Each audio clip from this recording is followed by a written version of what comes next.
direction, appeared the loftier dome of Taconic, looking blue and indistinct, and hardly so substantial as the vapory sea that almost rolled over it. The nearer hills, which bordered the valley, were half submerged, and were speckled with little cloud wreaths all the way to their tops. On the whole, there was so much cloud, and so little solid earth, that it had the effect of a vision. The children above mentioned, being as full of life as they could hold, kept overflowing from the porch of Tanglewood, and scampering along the gravel walk, or rushing across the dewy herbage of the lawn. I can hardly tell how many of these small people there were. Not less than 9 or 10, however, nor more than a dozen, of all sorts, sizes, and ages, whether girls or boys.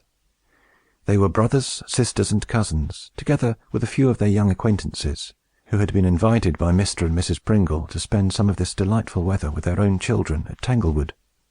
I am afraid to tell you their names, or even to give them any names which other children have been ever called by, because, to my certain knowledge, authors sometimes get themselves into great trouble by accidentally giving the names of real persons to the characters in their books.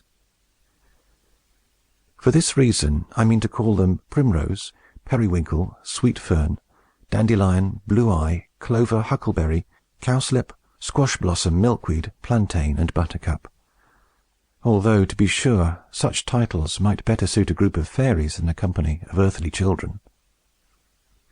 It is not to be supposed that these little folks were to be permitted by their careful fathers and mothers, uncles, aunts, or grandparents, to stray abroad into the woods and fields without the guardianship of some particularly grave and elderly person.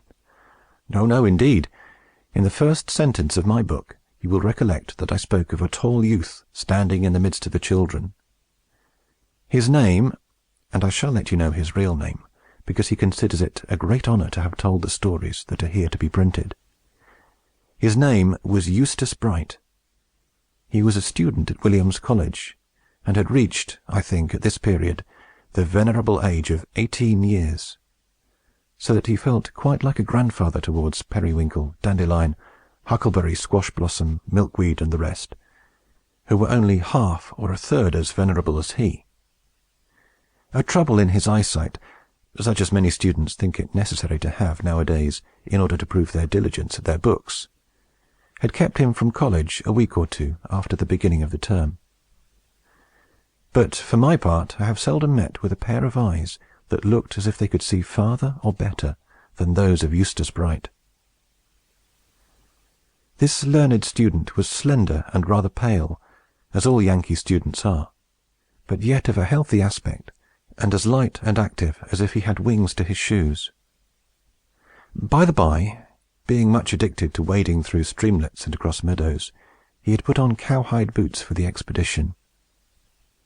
He wore a linen blouse, a cloth cap, and a pair of green spectacles, which he had assumed probably less for the preservation of his eyes than for the dignity that they imparted to his countenance.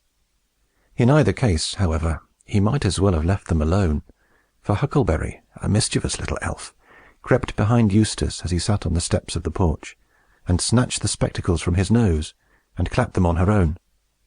And as the student forgot to take them back, they fell off into the grass, and lay there till the next spring.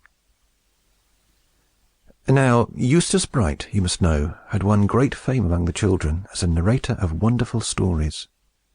And though he sometimes pretended to be annoyed when they teased him for more, and always for more, yet I really doubt whether he liked anything quite so well as to tell them.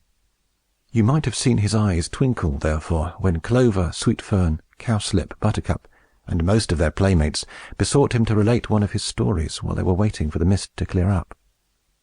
"Yes, Cousin Eustace," said Primrose, who was a bright girl of 12, with laughing eyes and a nose that turned up a little.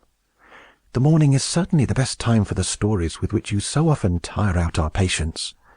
We shall be in less danger of hurting your feelings by falling asleep at the most interesting points, as little Cowslip and I did last night." "Naughty Primrose!" cried Cowslip, a child of 6 years old. "I did not fall asleep, and I only shut my eyes so as to see a picture of what Cousin Eustace was telling about. His stories are good to hear at night, because we can dream about them asleep, and good in the morning, too, because then we can dream about them awake. So I hope he will tell us one this